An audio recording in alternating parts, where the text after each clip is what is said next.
Welcome to the Robot Report podcast. I'm Mike Oitzman, Senior Editor for the Robot Report, and we're coming to you live here at the Robotics Summit 2025. I'm excited to have with us this morning Geoffrey Biggs, CTO for the Open Robotics. Geoffrey, welcome to the show. Hello, it's great to be here. Yeah, well, hey, thanks. I know you traveled a long way from Japan to be with us this morning, and it's great to see you here. We've got folks filling in the expo today, and we're here to talk about all things robotics. What I'm excited with you is to get caught up on what's going on at Open Robotics. So why don't you start by telling us what's the latest with ROS? Well, ROS is coming up some very exciting months, starting tomorrow, May. It's always a big month for us. May the 23rd every year, it's World Turtle Day. And given that our mascot is a turtle, that's when we try and release a new distribution of ROS each year. So coming up May 23rd this year, we've got the release of Kilted Kaiju, which is the latest release of ROS 2. And that's going to be a really exciting release for us.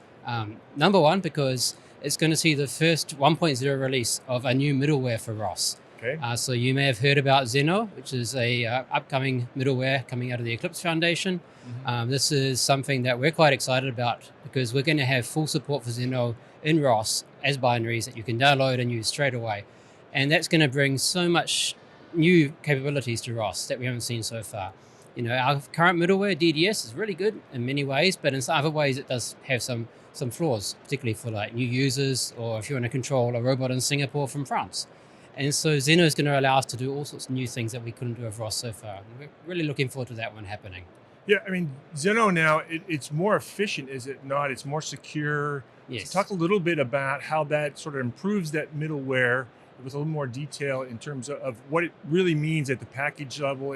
It's a lot of nerdy details there. It does get a lot into the details of the implementation, but ultimately for the end user of ROS, the people developing robotics, what it means is that with less thinking about the communications happening in the background, they can build robotic applications that are more robust and more flexible. DDS is really good if you finally tune it for your application, which is good for a lot of people. But not everyone has the time or the expertise to really finely tune a very complex middleware. And Xeno is just going to take a lot of that burden off people for the broader, more general case.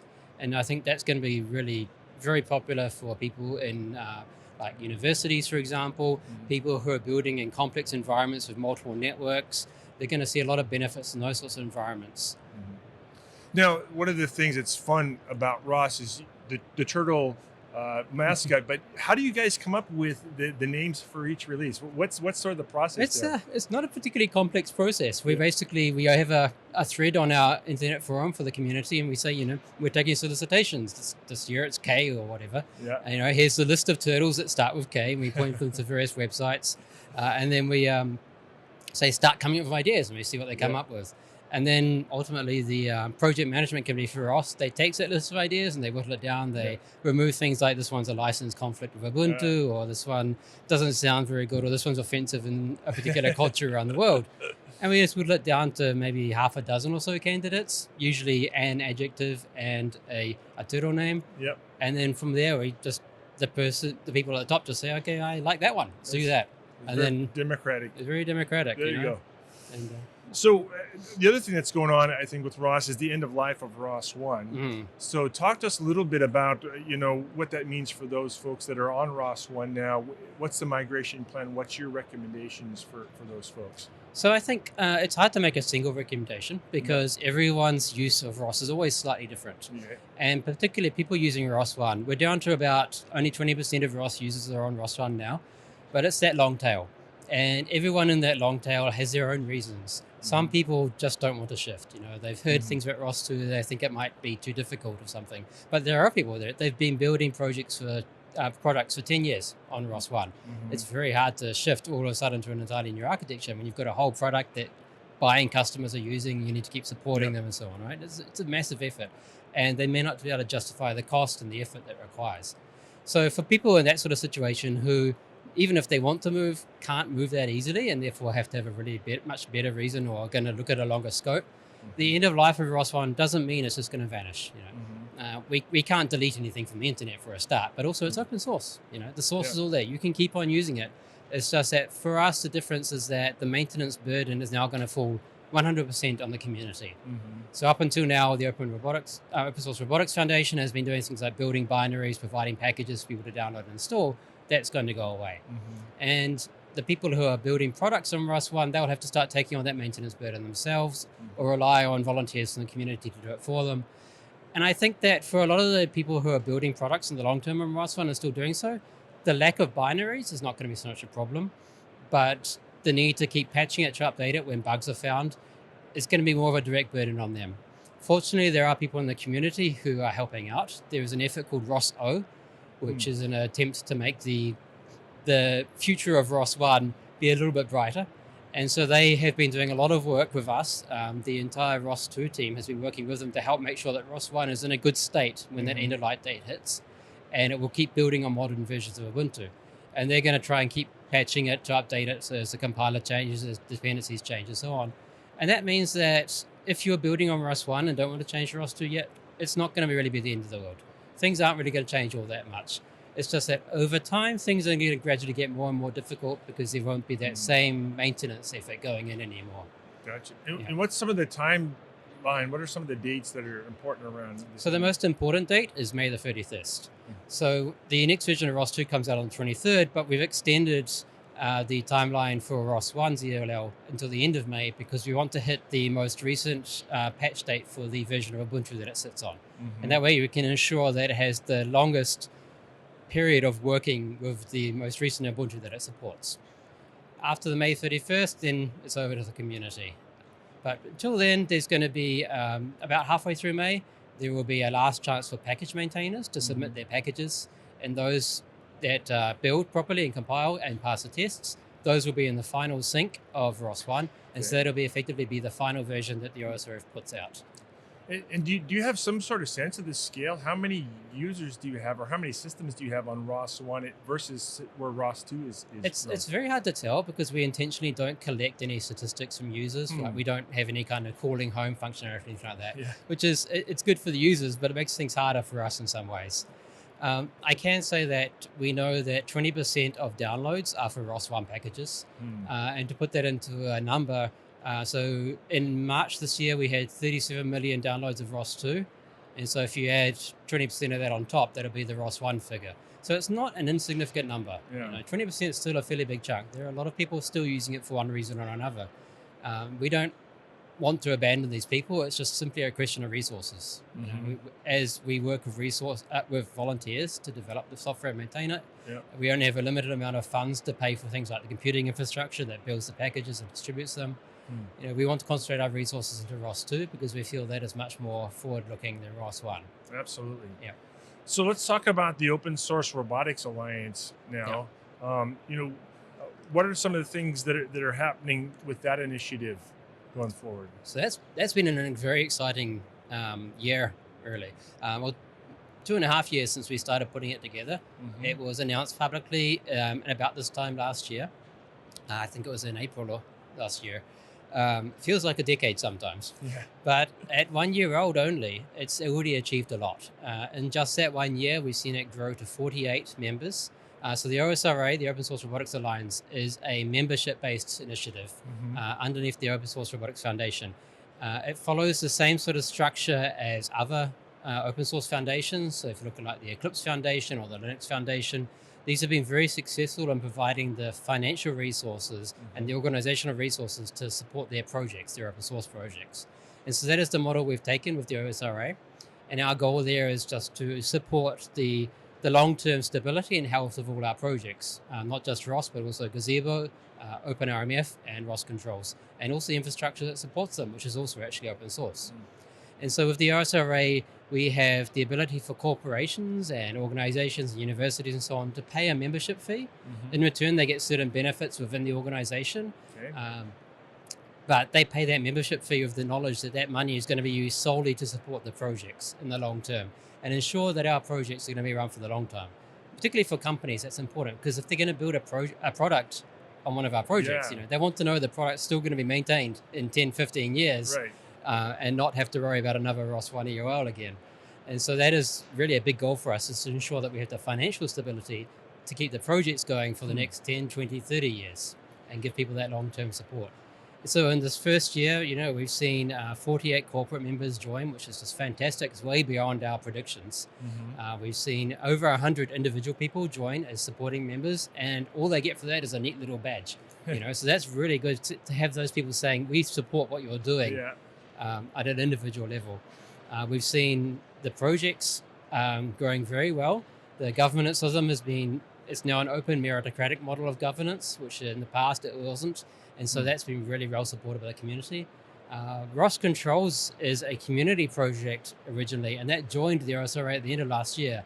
And the project leads for that have told us they have seen contributions skyrocket since they joined the OSRA, which shows that it's bringing focus to the projects. It's bringing attention to the projects and letting people know this is what's going on. This is where you can contribute. And I think in just the first year alone, it's done a fantastic job. And I'm really looking forward to seeing what it brings in the future. It's met the milestones that you've set so far? Far beyond them. Yeah. Really, really well beyond what we were expecting. It was hard, which we knew was what we were expecting, but we did not expect to have the level of support we've got.